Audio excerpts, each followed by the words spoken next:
তোমার খাবার কি হবে? পৃথিবীর কেউ ব্যবস্থা করেনি, পৃথিবীর কেউ তৈরি করেনি।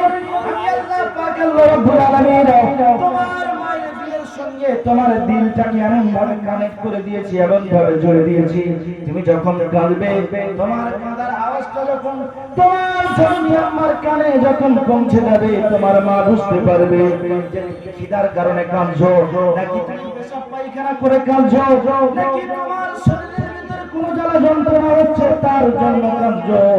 আল্লাহ পাক আল্লাহ রাব্বুল আলামিন বলে, বান্দা পৃথিবীর জমিনে কেউ বুঝতে না পারলো তোমার জন্মদাতা মা তোমার কষ্টকে বুঝতে পারে। পারে কি পারে না? বাচ্চা কাঁদলেই মা বুঝতে পারে যে কিসের কারণে কাঁদছে। আল্লাহ পাক আল্লাহ রাব্বুল আলামিন বলে, বান্দা আমার কুদরতি ক্ষমতা দিয়ে তোমার অন্তরের সঙ্গে দিলের সঙ্গে তোমার মায়ের এমন একটা দিলের কানেকশন তৈরি করে দিয়েছি, যেটা পৃথিবীর অন্য কেউ সাড়া না পেলেও, অন্য কেউ বুঝতে না পারলেও তোমার মা তোমার কান্নার আওয়াজ শুনে বুঝতে পারবে। তোমার মা একদম বুঝতে পারবে যে আমার বাচ্চা কিসের জন্য কাঁদছে। তো আল্লাহ পাক আল্লাহ রাব্বুল আলামিন বলে, বান্দা এরপর পৃথিবীর জমিনে আমি তোমাকে পাঠালাম, পাঠানোর পরে তুমি বাচ্চা থেকে আস্তে আস্তে বড় হয়ে উঠলে, এরপরে আমি আল্লাহ আমার বিধান তোমার উপরে জারি হলো। তুমি যখন বালেগ হয়ে গেলে আমি আল্লাহ আমার নামাজকে তোমার উপরে ফরজ করে দিলাম। কারণ আল্লাহ পাক আল্লাহ রাব্বুল আলামিন কুরআনুল কারীমের মধ্যে বলছেন, ওয়া মা খালাকতুল জিন্না ওয়াল ইনসা ইল্লা লিয়াবুদুন।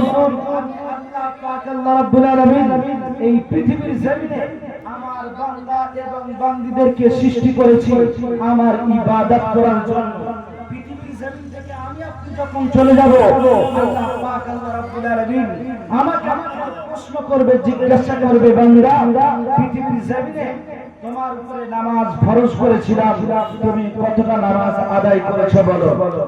আল্লাহ পাক আল্লাহ রাব্বুল আলামিন বলে, বান্দা পৃথিবীর জমিনে আমি তোমার যে যৌবন দিয়েছিলাম, বিদ্যা বয়স দিয়েছিলাম, এত কিছু দেওয়ার পরে 30-40 বছর হায়াত দিয়েছিলাম। এত হায়াত দেওয়ার পরে আমি আল্লাহ আমার কতটা ইবাদত করেছো, উপাসনা করেছো, আরাধনা করেছো, আল্লাহ পাক আল্লাহ রাব্বুল আলামিনের দরবারে সেদিন আমাকে আপনাকে হিসাব দিতে হবে। আল্লাহ পাক আল্লাহ রাব্বুল আলামিন বলে, বান্দা এই পৃথিবীর জমিনে তুমি নামাজ না পড়লে তোমাকে বলার মতো কেউ নেই। আমি আল্লাহ পাক আল্লাহ রাব্বুল আলামিন যেদিন মারা যাবে, মারা যাওয়ার পরে কবরের মধ্যে তোমাকে রাখা হবে। কবরের মধ্যে রাখার পরে আল্লাহর নবী বিশ্বনবী মুহাম্মদ রাসূলুল্লাহ সাল্লাল্লাহু আলাইহি ওয়াসাল্লাম বললেন, আউয়ালু মা ইউহাসাবু বিহি আল-আবদু ইয়াওমাল কিয়ামাতি আস-সালাত ফাইন সাল্লা সাল্লা সাইরু আমালিহি ওয়া ইন ফাসাদা ফাসাদা সাইরু আমালিহি। কবরের মধ্যে বান্দার সর্বপ্রথম প্রশ্ন করা হবে, পৃথিবীর জমিনে তুমি কতটা নামাজ আদায় করেছো বলো। বান্দার নামাজের হিসাব কিতাব যদি ঠিক হয় সব জায়গাতে পার হয়ে যাবে, আর বান্দার যদি নামাজের হিসাবটাই গড়বড় হয়ে যায় সব জায়গাতে কিন্তু বান্দা ধরা পড়ে যাবে। যখন জান্নাতীরা জান্নাতে পৌঁছে যাবে, জাহান্নামীরা জাহান্নামে পৌঁছে যাবে, আল্লাহ পাক আল্লাহ রাব্বুল আলামিন জান্নাতীদের উদ্দেশ্য করে এলান করবে আর বলবে, বান্দা পৃথিবীর জমিনে তোমাদের যে ওয়াদা করেছিলাম, আমি বলেছিলাম জান্নাতের ভিতরে যা কিছু চাইবে সব কিছু দেব, যা কিছু তোমাদের প্রয়োজন আছে সব কিছু আমি আল্লাহ পাক আল্লাহ রাব্বুল আলামিন দেব। বান্দা বলো, জান্নাতের ভিতরে আসার পরে আমি যে ওয়াদা গুলো করেছিলাম ওই ওয়াদাগুলো কি তোমরা পেয়েছো? সেদিন সমস্ত জান্নাতীগণ বলবে, আল্লাহ যা কিছু আপনি ওয়াদা করেছিলেন, যা কিছু আপনার কোরআনের ভিতরে লিপিবদ্ধ ছিল তার চাইতে আমরা বেশি পেয়েছি। সেদিন জান্নাতীরা বলবে, আল্লাহ একটাই মাত্র জিনিস আপনার কাছ থেকে চাই। বলবে, কি বলো?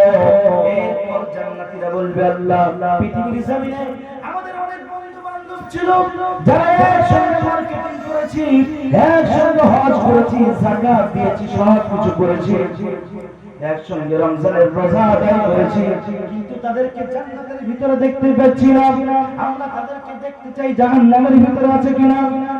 আল্লাহ পাক আল্লাহ রাব্বুল আলামিন বলবেন, না বান্দা, না দেখানো যাবে না। সেদিন বান্দা বলবে, আল্লাহ আপনি তো বলেছেন বান্দা জান্নাতের ভিতরে যা কিছু আবদার করবে আল্লাহ পাক আল্লাহ রাব্বুল আলামিন সব কিছু পূরণ করবে, কিন্তু আজ কেন দেখাবেন না? আল্লাহ পাক আল্লাহ রাব্বুল আলামিন বলবেন ঠিক আছে চলো, জান্নাত এবং জাহান্নামের মাঝখানে একটি দরজা থাকবে, ওই দরজা খুলে দেওয়া হবে। সঙ্গে সঙ্গে জান্নাতীরা জাহান্নামীদেরকে বলবে, জান্নাতীরা জাহান্নামীদেরকে বলবে, ভাই পৃথিবীর জমিনে একসঙ্গে রোজা করেছি, একসঙ্গে হজ করেছি, একসঙ্গে যাকাত দিয়েছি, একসঙ্গে সব কিছু করেছি, আমরা জান্নাতের ভিতরে এসেছি, তোমরা কেন জাহান্নামের ভিতরে গিয়েছো? বলো মা সালাকাকুম ফি সাকার, দুনিয়ার জমিনে একসঙ্গে সব কিছু করেছি, সেদিন জাহান্নামীরা বলবে আমরা তো হজ করেছি, আমরা তো যাকাত দিয়েছি, আমরা তো দান করেছি, আমরা তো গরিব অসহায় মানুষদের পাশে দাঁড়িয়েছি, পৃথিবীর জমিনে আমরা নামাজ আদায় করিনি, লাম নাকুম মিনাল মুসাল্লিন, আমরা নামাজ আদায় না করার কারণে আল্লাহ পাক আল্লাহ রাব্বুল আলামিন আমাদেরকে জাহান্নামে দিয়েছেন। কিসের কারণে বলেন? নামাজ না পড়ার কারণে আল্লাহ পাক আল্লাহ রাব্বুল আলামিন জাহান্নামে দেবেন। আজ আমাদের সমাজে আমরা নামাজ থেকে দূরে সরে আছি, নামাজকে আমরা আদায় করতে চাই না, নামাজকে পড়তে চাই না। বিশ্ব রাসূল বললেন কবরে শোয়ার পরে সঙ্গে সঙ্গে তোমার নামাজের হিসাব হবে, নামাজ সম্পর্কে জিজ্ঞাসা করা হবে। আজ মানুষ এমন মোস্তান মেরে চলে, এমন অহংকার দিয়ে চলে, মানুষ মনে করে আমি মরব না আর আমার মরতে হবে না, হয়তো মালাকুল মাউত আমার কাছে আসবে না। কারণ যদি আমাদের মৃত্যুর ভয় থাকতো, মরণের ভয় থাকতো, যদি আমরা মৃত্যুকে ভয় পেতাম, তাহলে 24 ঘন্টা আল্লাহ পাক আল্লাহ রাব্বুল আলামিনের ইবাদতের মধ্যে পড়ে থাকতাম। আজ আমি পৃথিবীর জমিনে আয়েশ আরামের জন্য গাড়ি বাড়িখানা সব তৈরি করেছি, কিন্তু এই যে অন্ধকার ঘর কবর, এখানে শোয়ার পরে আমার কি হবে, কেমন করে দিন কাটবে, কেমন করে রাত কাটবে, কেমন করে মুনকার এবং নাকিরের সওয়ালের উত্তর দেব, এর জন্য আজ আমরা কিছু তৈরি করতে পারিনি। যদি আমরা তৈরি করতাম, আল্লাহর হাবিব সাল্লাল্লাহু আলাইহি ওয়াসাল্লাম বললেন পৃথিবীর জমিনে ওই ব্যক্তি হলো সবথেকে বুদ্ধিমান যে দুনিয়াতে থাকা অবস্থায় কবরের তৈরি করে নেয়, আর সে হলো সবথেকে বোকা যে দুনিয়াতে থাকা অবস্থায় কবরের তৈরি করে না। আজ আমরা কবরকে ভুলে গিয়েছি। আল্লাহর হাবিব সাল্লাল্লাহু আলাইহি ওয়াসাল্লামের একজন সাহাবা ছিল যার নাম হলো হযরত উসমান গনি। যখন কবরের পাশ দিয়ে যেতে বছর মানে কাঁদতেন। সাহাবারা জিজ্ঞাসা করলেন হুজুর আপনি কাঁদেন কেন? বলছে কবর হলো আখিরাতের প্রথম মঞ্জিল, এই মঞ্জিলে যদি পাস হতে পারি তাহলে সব জায়গাতে পাস, আর যদি এখানে ধরা পড়ে যাই তাহলে সব জায়গাতে ধরা পড়ে যাব। আজ মুসলমান আমাকে আপনাকে কবরের তৈরি করতে হবে, কারণ মরণ আমার হবেই হবে। মরণ থেকে কেউ বাঁচবে না, বাঁচবে কি? আল্লাহ পাক আল্লাহ রাব্বুল আলামিন বলেন কুল ইয়াতাওয়াফাকুম মালাকুল মাউতিল্লাযী উকিলা বিকুম সুম্মা ইলা রাব্বিকুম তুরজাউন। মরণ তোমার আসবেই আসবে, তুমি মরণের ভয়ে যেখানে যাও না কেন, যেখানে লুকাও না কেন, মৃত্যু অবশ্যই আসবে। 24 ঘন্টা তোমার পিছনে একজন ফেরেশতা লেগে আছে যার নাম হলো মালাকুল মাউত। তোমার মরণের যখন টাইম হয়ে যাবে, মালাকুল মাউত তোমার কাছে পৌঁছে যাবে। أجله لا يستأخرون ساعة ولا يستقدمون। আমি তো অবশ্যই বরং তো আমার হবেই হবে, কিন্তু সবে নতুন বাড়ি বানিয়েছি, এখন নতুন বাড়ির মধ্যে যেতে পারলাম না। যদি আপনি মনে করেন আমি বিবির সঙ্গে গল্প করছি, আমার গল্প হয়ে যাওয়ার পরে তারপর মালাকুল মউতকে বলবো আমার জান কবজ করো। বলবে না, এক সেকেন্ড এদিক ওদিক হবে না, যে টাইম নির্ধারিত করা আছে ওই টাইমে তোমার মওত হবে। তোমার হাতের মধ্যে যদি জায়গা জমির দলিলগুলো থাকে আর মালাকুল মউত যদি চলে আসে, যদি মালাকুল মউতকে বলে মালাকুল মউত এক মিনিট টাইম দাও, আমি আমার জায়গার দলিলটা আমার বিবিকে বুঝিয়ে দেব, আমি মারা যাওয়ার পরে আমার জায়গা জমিটা অন্য কেউ দখল করে নেবে।